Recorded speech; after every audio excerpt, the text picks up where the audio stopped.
Viewers আসসালামু আলাইকুম, welcome back to my miracle kitchen.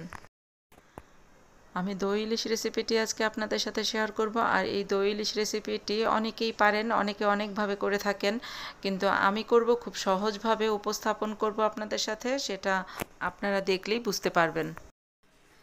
Recipe শুরু করার আগেই বলে নিই, আমার চ্যানেলে যদি কেউ নতুন হয়ে থাকেন তাহলে আমার চ্যানেলটি সাবস্ক্রাইব করে অলে সেট করে রাখবেন। আর যারা অলরেডি সাবস্ক্রাইব করেছেন তাদেরকে অনেক অনেক অনেক ধন্যবাদ।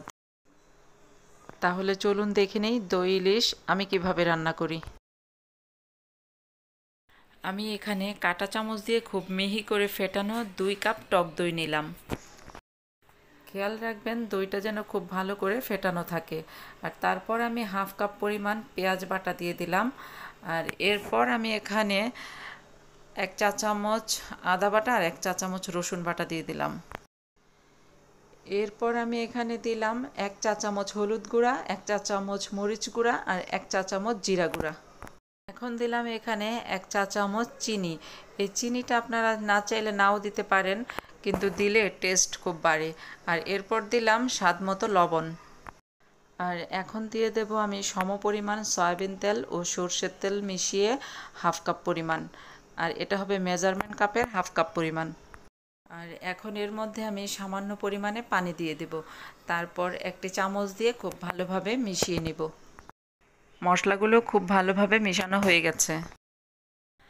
আমি এখানে 4 পিস ইলিশ মাছ নিয়েছি। ইলিশ মাছগুলো কেটে ধুয়ে পরিষ্কার করা, পানি ঝরানো।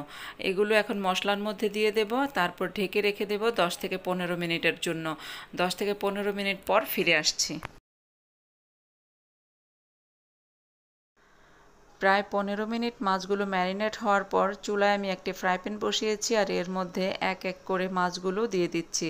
আর এর উপরই মশলাগুলো দিয়ে দেব। তারপর 7 থেকে 8টি কাঁচামরিচ ফালি করে দিয়ে দেব। তারপর ঢেকে রান্না করব 7-8 মিনিট। আপনারা চাইলে মরিচ আরও কমও দিতে পারেন। আর এই রান্নাটি শুরু থেকে শেষ পর্যন্ত হবে একদম মিডিয়াম আঁচে। 7-8 মিনিট পর ঢাকনা তুলে মাছগুলো এক এক করে উল্টে দেব, খুব সাবধানে যাতে মাছগুলো ভেঙে না যায়। তারপর আবার ঢেকে রান্না করব প্রায় 5 মিনিটের মতো।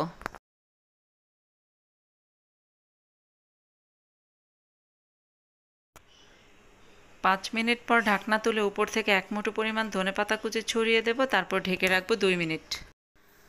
2 মিনিট পর ঢাকনা তুলে চুলাটা অফ করে দেব। আমার দই ইলিশ রান্না সম্পূর্ণ হয়ে গেছে। এখন আমি সার্ভিং ডিশে বেড়ে নেব। হয়ে গেছে আমার দই ইলিশ, আমি সার্ভিং ডিশে পরিবেশন করে নিয়েছি। আপনারা আমার এই রেসিপিতে দই ইলিশ রান্না করে দেখবেন, অবশ্যই ভালো লাগবে। আর আপনাদের পরিবেশন হয়তো আরও অনেক সুন্দর হবে। আমার তো দই ইলিশ খুবই পছন্দ। আপনাদের কার কার কাছে দই ইলিশ খুব পছন্দ আমাকে কমেন্টস করে জানাবেন। আর আমার আজকের এই ভিডিওটি যদি ভালো লেগে থাকে তাহলে একটা লাইক দিবেন আর বন্ধুদের সাথে শেয়ার করবেন।